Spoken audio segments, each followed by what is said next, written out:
Entrevistas que lo conectan al mundo. Así amaneció.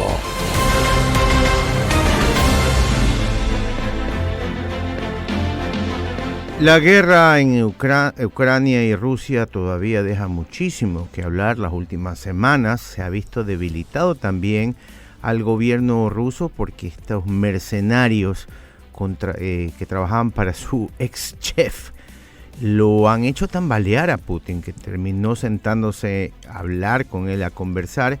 Y también el tema de Finlandia llegando a la OTAN o a la NATO, como dicen los estadounidenses. Para hablar de estos temas, hemos llamado a un amigo de la casa. Él es uno de los periodistas y escritores españoles más importantes de los últimos tiempos. Fue director del diario El Mundo y ha sido periodista internacional por muchísimos años. Estamos hablando de David Jiménez. David, buenos días. Muchísimas gracias por estar en Así Amaneció otra vez. Hola, buenas tardes aquí en España. ¿En dónde estás? ¿En Madrid? En Madrid, sí. Allá son las 4 de la tarde con 11 minutos, si no me equivoco. Así es, así es. David, ¿cómo está Putin hoy en día? Esa es la pregunta más importante después de lo que pasó en las semanas anteriores con estos mercenarios que primero trabajaran para él y después se le dieron la vuelta y le dijeron, hasta aquí llegamos, tú tienes que salir, y terminaron sentándolo a conversar a Putin. Como bien has dicho al principio, es una situación complicada para Putin. Está debilitado. Quizá nunca había estado más débil que ahora desde que llegó al poder hace más de 20 años. Todo el origen de sus problemas viene de esa invasión de Ucrania que no salió como él pensaba. Él creía que iba a ser una invasión rápida y que en 3 o 4 días habría conquistado el país. En lugar de eso se encuentra con una guerra en la que decenas de miles de sus soldados han muerto, donde Ucrania ha respondido de una manera que ha sorprendido al mundo. Y con las ayudas de armamento que Occidente está enviando, pues ha hecho que sea una situación complicada. Esto ha abierto grietas en el gobierno, en el ejército y también con los mercenarios de Wagner que vimos que se rebelaron hace unos días. Y en esta situación lo que vemos cada día es una gran disidencia interna y una sensación de que el hombre fuerte de Rusia, que nadie se atrevía a contestar, ahora tiene contestación interna. ¿Cómo terminará esto? Es difícil de predecir, pero desde luego es la situación más difícil desde que Putin gobierna Rusia. Tanto es así que encarcelaron a un segundo a bordo de los militares más importantes en la guerra con Ucrania, tengo entendido. Claro, esto es increíble, ¿no? Que se pueda haber llegado a la purga interna de altos mandos del ejército ruso, demuestra hasta qué punto hay disidencia interna, hay crispación, hay facciones que se están enfrentando dentro del ejército y para Putin, que siempre ha basado su sostenimiento en el poder, en la solidez, en la cohesión del régimen, de repente el ver que estas grietas se están produciendo hace que sea todo muy impredecible, ¿no? No podemos descartar que en algún momento vuelva a haber otro intento de derrocarle, sobre todo si no consigue encauzar la situación en el frente, donde cada vez vemos más declaraciones de soldados que dicen que están siendo enviados al frente sin prácticamente armas, que están siendo masacrados. Los familiares de esos soldados también están empezando a hablar en contra de la guerra, y todo esto, a pesar de que hay una gran censura, un gran control de la información, todo esto está debilitando cada vez más y haciendo que una parte del ejército claramente se dé cuenta de que esa invasión fue un error y de que Rusia se encuentra atrapada en una situación muy difícil. Son las 9 de la mañana, 14 minutos en todo el territorio continental ecuatoriano. David, Ronald Córdoba te saluda. Desde el punto de vista que tenemos acá, ¿Putin es un energúmeno que no se puede conversar o es una persona que uno puede acceder y conversar? Te lo digo esto porque en las declaraciones de Donald Trump, dice Trump que si él fuese presidente de los Estados Unidos, esto ya se hubiera acabado por la vía diplomática. No lo creo.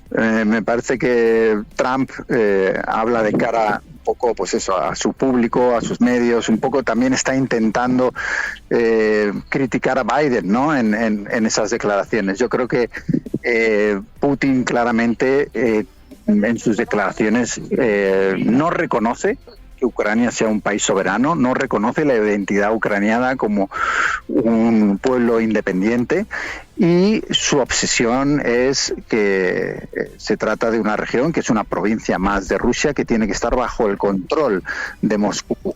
Y cuando tienes esa mentalidad y te la crees, es muy difícil renunciar, sobre todo porque además una de las cosas que ha hecho Putin es inscribir en la Constitución rusa las provincias o las regiones que tiene ya invadidas y que controla, aunque no de manera completa, ¿no? Entonces, eso hace que sea muy difícil encontrar una salida. Yo soy de los convencidos de que esto tiene una solución muy fácil.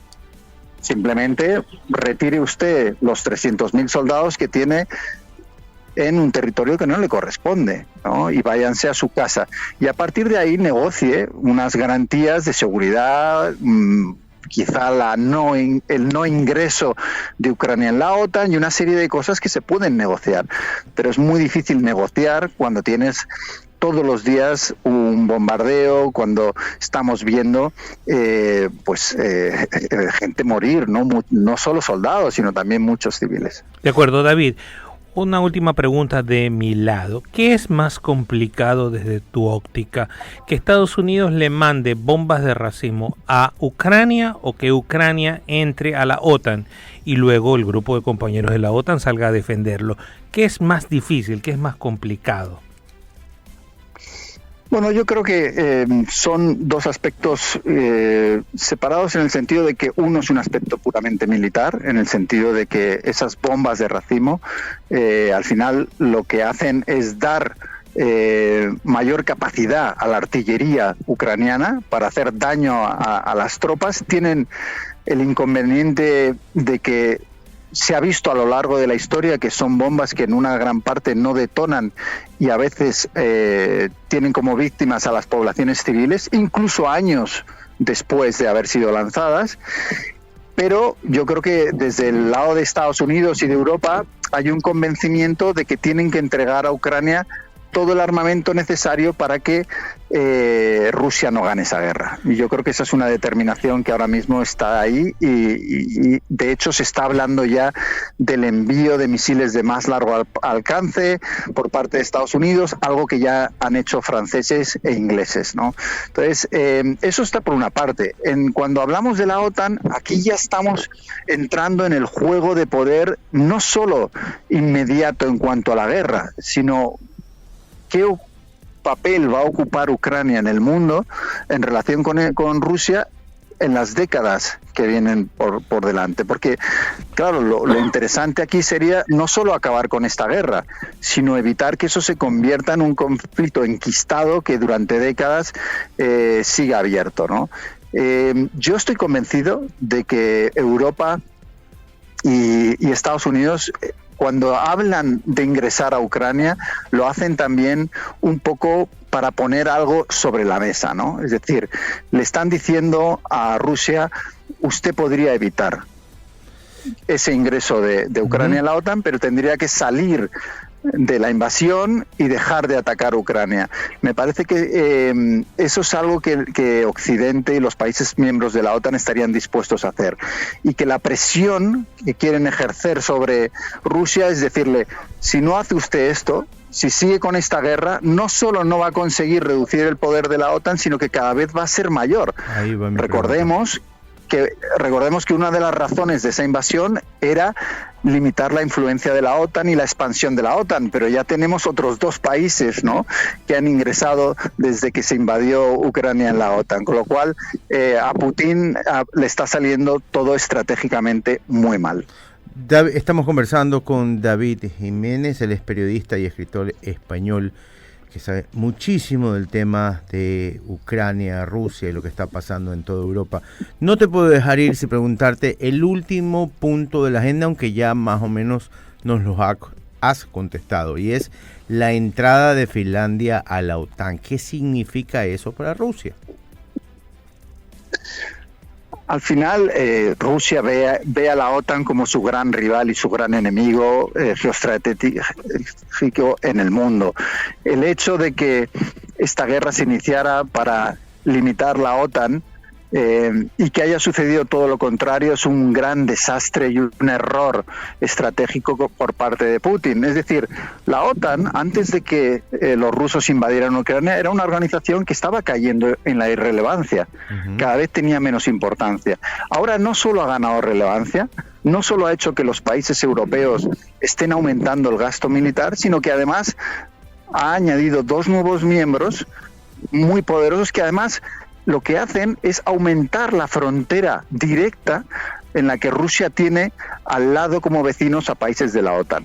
Y eso yo creo que ha sido un gran desastre para Rusia, ¿no? Que a la vez está debilitando su posición y le quedan poquísimos aliados en el mundo. Es verdad que tiene a China, que tiene una posición un poco ambigua, Corea del Norte, Irán, pero en realidad hoy la Rusia de Putin es un lugar mucho más aislado y con un enemigo o un rival como es la OTAN mucho más fuerte.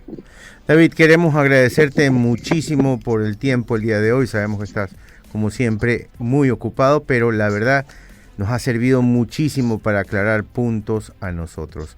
Muchísimas gracias por haber estado el día de hoy con nosotros. Un saludo.